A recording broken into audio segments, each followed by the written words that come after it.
Hello friends, today we are going to learn some more examples from the topic matrices. Okay, आता हा topic संपलेला आहे. त्याच्यातले काही एक्झाम्पल्स आपण इथे घेतो आहे. ठीक आहे. आता हे एक ॲप्लिकेशन ऑफ मॅट्रायसेसमधलं एक एक्झाम्पल आहे. ओके, आता तुम्हाला दिसत असेल एक्झाम्पल काय आहे बघा. Example, the cost of 4 pencils, 3 pens and 2 erasers is ₹60. The cost of 2 pencils, 4 pens and 6 erasers is ₹90. Whereas the cost of 6 pencils, 2 pens and 3 erasers is ₹70. Find the cost of each item by using matrices. Okay, आता या टाईपचं एक example तुम्हाला already झालेलं आहे. ठीक आहे. ते एक्झाम्पल होतं 2x2चं होतं. ओके, आता इथं हे एक्झाम्पल होणार आहे 3x3. कशावरून 3x3? म्हणजे इथं जे काही तुम्हाला दिलेलं आहे ते काय काय दिलेलं आहे बघा. पेन्सिल, पेन अँड इरेझर असे 3 थिंग्स आहेत, 3 वस्तू आहेत. ओके, त्यामुळं प्रत्येक ठिकाणी हे असे 3 आहेत. ओके, मग सपोज करा काय येणार बघा. Let the cost of pencil, pens and erasers be denoted as ₹X, ₹Y, ₹Z respectively. म्हणजे cost of pencil is X, cost of pen is Y and cost of eraser is Z. असं तुम्ही separate mention केलं तरी चालेल. Okay, then given question becomes. Okay, हा इक्वेशनच्या फॉर्ममध्ये हे असं आपण लिहू शकतो. काय आता बघा, 4x + 3y + 2z = 60. म्हणजे 4 पेन्सिल, 3 पेन्स, 2 इरेझर्स. पेन्सिल म्हणजेच काय, x म्हणजे 4x मिळालं. देन 3y म्हणजे 3 pens. Then 2z. Okay, z म्हणजेच eraser. Okay, =60. Similarly 2x + 4y + 6z = 90. हे कॉस्ट आहे टोटल. ओके, आता इथं बघा, म्हणजे तुम्ही व्यवस्थित क्वेश्चन जर वाचला तर आपल्याकडे टोटल कॉस्ट आहे. आपल्याला फाईंड करायचं आहे ते पेन्सिल, पेन अँड इरेझरचं कॉस्ट फाईंड करायचं आहे. ओके, देन बघा आता काय काय तर लास्ट जे इक्वेशन मिळतं ते कसं आहे.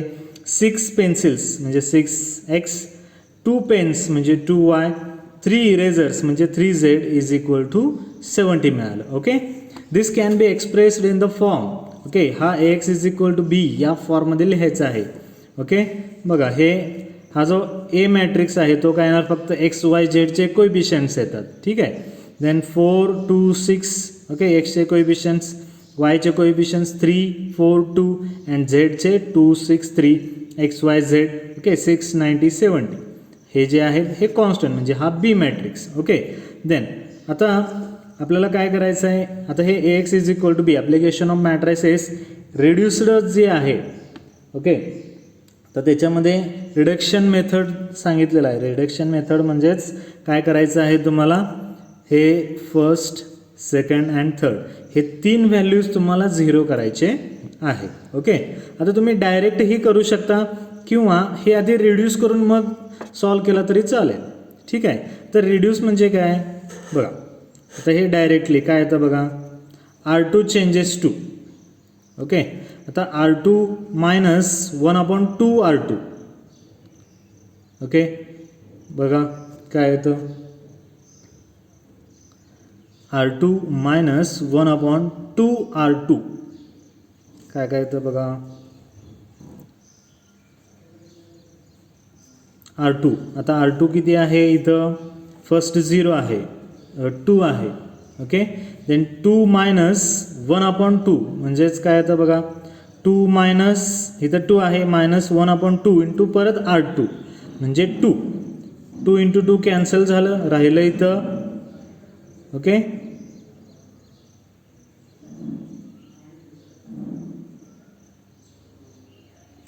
सॉरी, आपण इथं R2 - 1/2 R1 करायला पाहिजे. ओके, बघा R1 केलं तर येतं का चेक करूया आपण.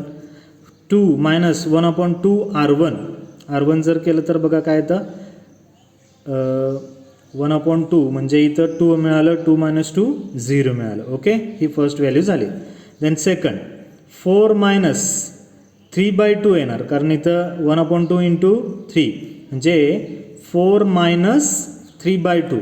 आता 4 मायनस 3/2 ची व्हॅल्यू काय येतं बघा, 2 इंटू 4 8 मायनस 3 5. ओके, 5/2. ठीक आहे. Then next similarly 6 minus 1/2 R1 म्हणजे हे परत 2 2 कॅन्सल होतं, इथं राहतं फक्त 1. 6 मायनस 1 इज 5. ओके, म्हणजे इथं R1 हे पाहिजे आहे. नेक्स्ट देन XYZ हे आहे तसंच. देन 60 म्हणजे हे 90 मायनस 1/2 इंटू 60 म्हणजेच 90 मायनस 30 येणार. 90 मायनस 30 इज 60 म्हणजे हा झाला R2. ओके, देन R3चं ऑपरेशन बघा, म्हणजे हे इथं आपल्याला 0 करायचं आहे, म्हणजे R3 changes to R3 minus 3/2 R1. Okay, R3 minus 3/2 R1 म्हणजे इथं 0 मिळालं. हे कॅल्क्युलेशन जर केला तर मायनस 5/2 मिळालं. ओके, इथं 0 Z अँड मायनस 20. ओके, मग आता हे दोन व्हॅल्यूज आपल्याला 0 मिळालेले आहेत. अजून एक व्हॅल्यू आपल्याला ही व्हॅल्यू 0 पाहिजे आहे. सो त्यासाठी काय करायचं, ह्या दोन्हीचं ऑपरेशन करायचं. ओके, हे आणि हे जर केला तर ही व्हॅल्यू चेंज होणार, ते आपल्याला करायचं नाही आहे. ठीक आहे, म्हणजे फक्त R2 आणि R3 याच्यामध्ये ऑपरेशन करायचं. ठीक आहे. देन बघा काय येतं, R3 changes to R3 plus R2. R3 changes to R3 plus R2 म्हणजे हे दोन्ही सेम आहेत, एक प्लस आणि एक मायनस आहे. So you can add both. Okay, म्हणजे जर ॲडिशन केलं तर काय येतं बघा, इथं 0 मिळालं.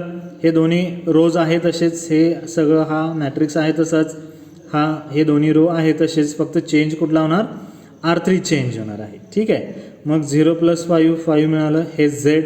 देन मायनस 20 प्लस 60 म्हणजे 40 मिळालं. आता हे 3 व्हॅल्यूज 0 मिळाले. So you can write your equations. बघा काय येतं, 4x plus 3y plus 2z. Okay, is equal to 60. Equality of matrices. Okay, then आता हे 0 म्हणजे हे x गेलंच. 5/2y plus 5z is equal to 60 मिळालं. ओके, हे second equation. Then third equation is 5z is equal to 40 म्हणजेच z is equal to, okay, 5z is equal to 40 मिळालं. ह्या 5z मधून तुम्हाला z ची व्हॅल्यू मिळते. Okay, z is equal to 8. मग put z is equal to 8 in equation 2. Okay, काय येतं बघा, मग z इज इक्वल टू 8 म्हणजे 5/2y प्लस 5 इंटू z म्हणजे हे 40 मिळालं, is equal to 60. Then 5/2y okay is equal to, हे 40 या साईडला घेतला म्हणजे 60 मायनस 40 रिमेन्स 20. देन 5y हे 2 या साईडला घेतला तर 20 into 2 means 40. Then 5y is equal to 40, therefore y is equal to 8. Okay, आता z आणि y ची व्हॅल्यू मिळाली. हे दोन्ही व्हॅल्यूज इक्वेशन नंबर 1 मध्ये पुट करा. म्हणजे काय आता बघा, y is equal to 8, z is equal to 8. Okay, put both in equation 1. Okay, then 4x plus 3 into y म्हणजेच 8 आहे. 3 इंटू 8 24. देन z पण 8 आहे. 2 into 8 is 16 is equal to 60. Okay, then 4x is equal to 60 minus 24 plus 16 किती येतं तर 40 येतं. Okay, then 4x is equal to 20 मिळालं. Okay, then x is equal to 5. ठीक आहे. ओके, म्हणजे हे तुम्हाला XYZ चे व्हॅल्यूज मिळाले. ठीक आहे, मग हे XYZ चे व्हॅल्यूज म्हणजे हे कशाचे व्हॅल्यूज, आपण हे सपोज केलेलं आहे. कशासाठी सपोज केलेलं आहे, the cost of pencil is X, cost of pen is Y and cost of eraser is Z.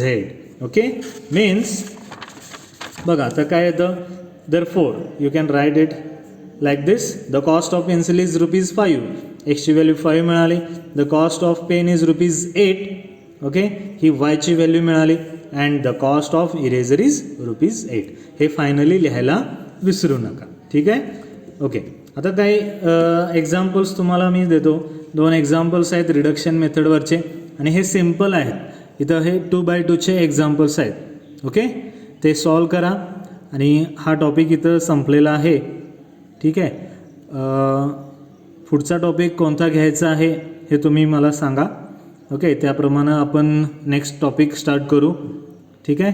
Matrices topic संपलेला आहे. याच्याशी रिलेटेड तुम्हाला काही डाऊट्स असतील तर तुम्ही मला डायरेक्टली कॉन्टॅक्ट करा. ओके. किंवा आता जे काही तुम्हाला मी एक्झाम्पल्स आतापर्यंत दिलेले आहेत होमवर्कसाठी, त्याच्यामध्ये काही प्रॉब्लेम्स असतील तर विचारा.